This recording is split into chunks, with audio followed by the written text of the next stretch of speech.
Alright guys, we've got an old viral video here from T5G. Make sure you're giving him a sub. This is apparently 15 video games that absolutely roast cheaters. So the developers are getting revenge on the players today. This could be really interesting. Let's have a look. From deleting your entire game to forcing you to play in your underwear, oh, wow. These are 15 games that humiliate you for cheating. Sure. If you're playing any game and find a way to cheat, you're likely gonna try it out. But in this South Park game, the devs had completely prepared for it. There's a part of the game where you have to find a passcode to get into Cartman's secret basement. But if you Google the answer to cheat your way in, he'll appear and start roasting you for cheating. You know what franchise needs to do that to the player? The Resident Evil games. Because there's always a puzzle or a passcode you're missing because you've overlooked a clue or something. What's the first thing I do when I play a Resident Evil game for the first time? I go on Google to get the answers. And so the developers of the South Park game are like, nah, we're calling you out for that. Absolutely brilliant. I love it. Okay, so I guess you just want to Tom Brady your way through the whole game? What's the matter, kid? Do it on your own? And that's not the only time entering a simple code changed the game. Because in Banjo-Kazooie, they take punishing cheaters to a whole new level. Within the game, there's various codes you could use, from increasing items to opening entire areas early. Now, you might have wanted to use these cheats if you were stuck on a level. However, Gruntilda would only take so much. Doing it once or twice is fine, but dare to use it a third time, and bottles will appear warning you against cheating again. Yeah, see, I'm not sure how you could cheat or how it could be proven you cheat all the way back in a Nintendo 64 game. So that's what I'm kind of trying to figure out. I guess it doesn't matter, I'm digressing here. But okay, it's going to punish the cheaters of this game too. Let's see what happens. You ignore the message, Gruntilda will appear and delete your entire save file. No! It kinda seems like a joke, but the next time you try to save, you watch as the game fades away with the witch's cackling laugh. No, you're not going to really delete that save file, are you? And if that wasn't enough, you even see the game over cutscene with Gruntilda celebrating your deleted save, and once you return to the menu, you'll even find all of your progress wiped. I've never heard of anything like that before. That's epic. And look, Banjo-Kazooie was like really fun at the time. I don't think any of us are going to deny that. But it's early Nintendo 64, frustrating camera angles, pretty tricky platformer.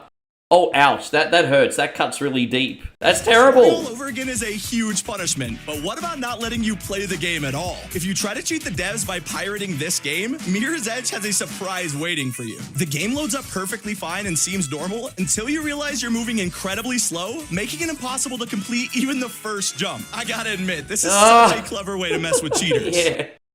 I mean, those dirty pirators certainly need to get revenge on, right? I understand people have a different opinion on that these days because the developers are not releasing as higher quality products at ridiculous prices now. I get that. But Mirror's Edge was a great game. And so if people were like accumulating that game in the wrong possible way, hey, kudos to the developers for getting revenge. That's brilliant. And the creators of RuneScape took messing with a cheater even further. If anyone in the game was cheating, instead of banning them on the spot, the devs decided to make an entire event out of it. If the anti-cheat detects a player is hacked 3 times, you'd be sentenced to an island called Botany Bay. A crowd of other players are alerted and could even attend a trial for the cheater. Is that an Australian reference? Because Botany Bay is a very famous place, if I'm not mistaken, in Sydney, where the fleets came over to and stuff, if I'm not mistaken, when Australia started getting colonised. We're not going to go into that big freaking can of worms, but I wonder if it was named after that. The bot finder general giving a hilarious speech. They strike me as exactly the kind of person who would use a bot to get what they want. Once he finishes up, all the players watching are then able to vote on the way the hacker will get banned. They give you 3 choices, ranging from being crushed, eaten, and even disintegrated by the gods. All of that in front of an entire server, humiliating you for cheating before getting permanently banned forever. It's amazing how, like, most people that played RuneScape were like kids, early teenage, young adult age. And I mean, I don't think it's as big as it used to be, but there's a bunch of RuneScape games that I've still seen on Steam, and they have active communities. And just little events like this, I can understand why people are still playing this game to this day. I mean, that's brilliant. While hacking in RuneScape affects other players, even some single-player games have their own special way of dealing with cheaters. In The Legend of Zelda Link's Awakening, you're able to enter shops to purchase items, but you can actually steal them instead. Once you pick up an item, if you head towards the door, you're warned against exiting without paying. But if you decide to leave stealing the item, the game will immediately shame you for it. Not only that, but from then on, your character is completely renamed to Thief, and every single interaction for the rest of the game will make you feel more and more guilty. And it doesn't stop there. After you ignored the first warning, you aren't given a second chance. If you return to the shop to buy something else, the shopkeeper will instead summon a bolt of lightning and straight up kill you. This same punishment even happened in the original, and I'm so happy the devs kept it in the remaster. Yeah, see, that guy's trying to feed his family and provide for his community just like any other good citizen of Hyrule. At Hyrule? What's a Hyrule? We're going to go play at the casino, are we? But anyway, yeah, Link, shame on you. And you're not allowed to cheat in Guild Wars either. It's an online game that punishes hackers publicly and makes a mini event out of it. If a player was ever caught cheating or breaking the rules in any way, the Grim Reaper would suddenly emerge and execute them on the spot. Players would randomly see this unique event occur right in front of them, causing so much hype in the chat whenever a hacker got that ban they deserved. But the community isn't the only thing mocking cheaters. Sometimes even the in-game characters do it. In Metal Gear Solid, there's a scene where Ocelot is holding you hostage strapped to an electrical machine. Now you have to save Snake by mashing a button as fast as you can to survive. Yeah, so I remember this mini game. You could either mash the buttons as fast as you could, survive, and get the good ending, or if you didn't successfully do it and you gave up, Meredith, or whatever her name is, the young girl, it's been a long time, forgive me, she ends up dying and you get the bad ending at the end, right? I don't know if there's a third option, but let's have a look. Some players might try to cheat their way through this. By using a modded controller, you can hit the button auto fire and do all the pressing for you. But the devs were already one step ahead. Really? Because Ocelot says this. Don't even think about using auto fire, or I'll know. Yeah, but how would you even know? Because when I rub the buttons quickly on an old school controller, whether it's for a track and field game or something similar like that, I do the thumb trick, right? I put the thumb into the shirt like this, and I rub over the buttons as quick as I can. I know it looks like I'm jerking, but I'm not. And I've always found that I'd always be able to get like 2 to 3 times the speed of regular finger tapping, right? So would that trigger the auto? I mean, I don't know. I mean, how would you even know? If you decide to ignore his warning, you'll find out he wasn't lying. The game will actually disregard all input from the modded controller, allowing the machine to just straight up kill you. Now, autofire may seem like a simple cheat, but it's nothing compared to a Game Shark. In older games, a Game Shark was used to add cheat codes to practically any game. But the devs of Donkey Kong 64 made it so that if you tried to use a Game Shark while playing, it would just glitch out uncontrollably. Yeah, but was that deliberate, or was just the game not compatible with the Game Shark? Because I'd imagine, I mean, I don't know how complicated it was to make a Game Shark and put cheats and everything, but maybe there was like a coding issue or something. I mean, we'll find out further in the video, but don't forget this was pre-DLC digital era, so it could have just been a coincidence, but let's see. From not being able to collect any items to instantly dying, nothing was worse than DK constantly spamming the bongos every few seconds. What do you think, coincidence? To make matters worse, if you saved at any point while you had the Game Shark loaded, the forced glitches would save with it, literally breaking your game forever. But sometimes the cheats are down to the game itself. Right. In The Witcher 3, players were making the most out of a field where cows would constantly respawn to sell their leather and make money from it. Well, there's nothing wrong with exploiting like loot caves and like XP fields and things like that. I've been doing that forever. I mean, I used to do that in Elder Scrolls Online. There used to be a loot cave which gave amazing loot on, where was it, New Earth or whatever it was. Jeez, it's been a long time, forgive me, until they ended up patching it. And then other games are the same example, you know, that's just exploiting. It's different to cheating. But okay, let's see what happened here. This basically created an infinite money glitch. CD Projekt Red discovered the exploit and released a patch called the Bovine Defense Force Initiative, making a nearly unkillable enemy spawn whenever you farm too many cows. Suddenly, a chort would begin running at you out of nowhere, and you'd be forced to leave or fight this insanely OP monster. And later on in the game, you can even find a taxman who asks you if you've been farming cows as a reference to this exploit. Have you at any time engaged in the wholesale trade of rawhide in the White Orchard area? But for a cheat that everyone knows, we gotta talk about the Konami code. The game company has added this into so many of their games over the years, leaving players to try it out each time a new one releases. Yeah, right. And so imagine that. Imagine a company actually releasing a cheat code, encouraging players to use a cheat code, whether it's Contra, Gradius, whatever, and then all of a sudden doing a 180 and being like, oh yeah, nah, use a cheat code, we're gonna punish you. I mean, freaking make up your minds, Konami. glitches. So when Silent Hill 3 came out, players who attempted to use the cheat code would instead be met with a much different result. After entering up, down, left, right, Contra. BA, one of the main characters, Detective Douglas, will suddenly be wearing boxers for the rest of the game. Instead of humiliating you for attempting to cheat, the game creates this embarrassing scene every time you see him. Yeah, but you see, that just sounds like a treat. I mean, hey, for putting in a simple code takes you all of, what, 3 seconds? You get to see one of the NPCs be in their underwear and have a little bit of a chuckle.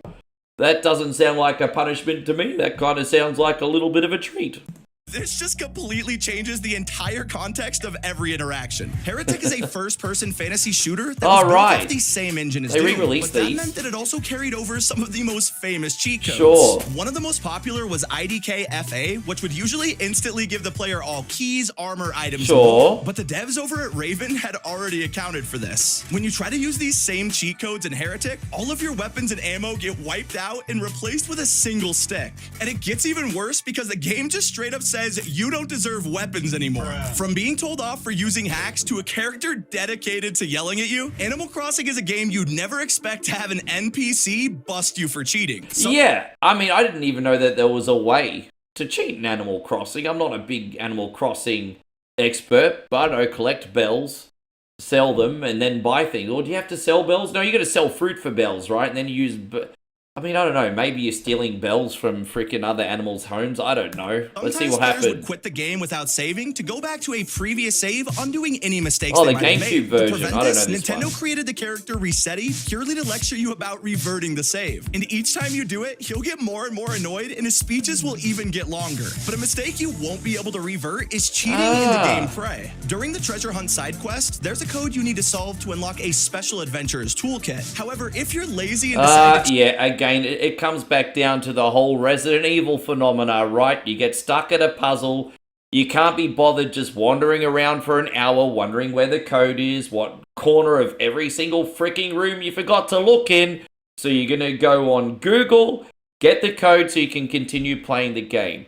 In the player's defense, if you miss one little thing, no matter how hard you've tried to search in a game, it's incredibly frustrating to have to wander around for like an hour, 2 hours, especially if you're streaming the damn thing, only to get one simple code in order to continue. So I think this is very rough on players, to be honest, although I see the funny side at the same time.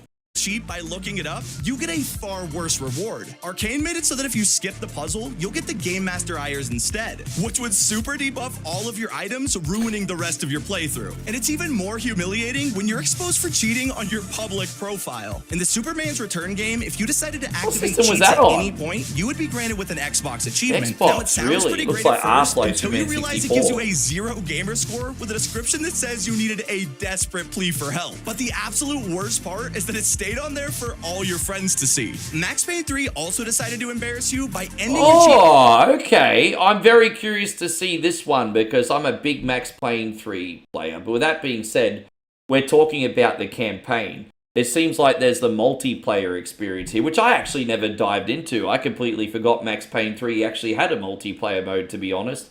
So I'm assuming this is the topic of discussion, but let's have a look. Cheating in public servers and moving you to a lobby full of only hackers. Instead of using cheats to have an easy time, you would just be put against other hackers, completely trolling everyone in the lobby. This is That's probably not really a thing 200 IQ anymore at move the by time. devs. Even games like Fall Guys have taken inspiration from this with their own cheater island. Really? The Stanley Parable even has something similar. If you ever attempt to use server cheats within the command console, you'll be know you thrown could away do in a that. serious room and lectured all about cheating. And if you thought you could cheat your way out of there, you'll only find yourself in a more serious room. And GTA even has its own serious room. If you're ever caught cheating or even being a bad sport, you'll be sent into a I love that, but it's not so much about, well, I mean, it depends.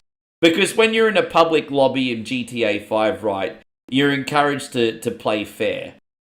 And so what that means is don't run up to other real-life people's cars and blow them up. So, for example, if your name is John and there's someone in the lobby called Gary, and you just go up to Gary's car and you blow it up, you might get a warning. If you keep doing stuff like that, the game's just basically saying, hey, you know what, you're a cunny, you can wear this dunce hat until we decide you no longer need to wear it. I've worn the dunce hat before, very loud and very proud. And usually it's just a reaction to other people. You know, I'm sick of being attacked and having my stuff ruined. So sometimes you just want to go on a homicidal spree, only within the game, of course. And yeah, I mean, I've worn that hat more than once, and I've worn it proudly, quite frankly. A bunch of others who did the same, and you're humiliated with a permanent dunce hat glued to your head until you regain that freedom. Games like Undertale also have their own special ending for cheaters. If you decided to use hacks to skip straight to the end credits, you would be greeted by Sans, who is confused how you got here and says that it must have been an error. He even tells you that the devs might have added a unique ending just for this situation. He then calls you a dirty hacker, tells you to get out of here, and from all the possible endings in the game, this has got to be one of my favorites. And that's 15 games that humiliate you for cheating? Yeah, you know what? That was a really good video. Thank you, T5G. Make sure you're giving him a sub. This was a viral video. Got like 10 million views 3 years ago. Really fun video to react to. Thank you for watching us. Give us a sub as well, guys. And have a great day. We'll see you on the next one. Take care, everybody.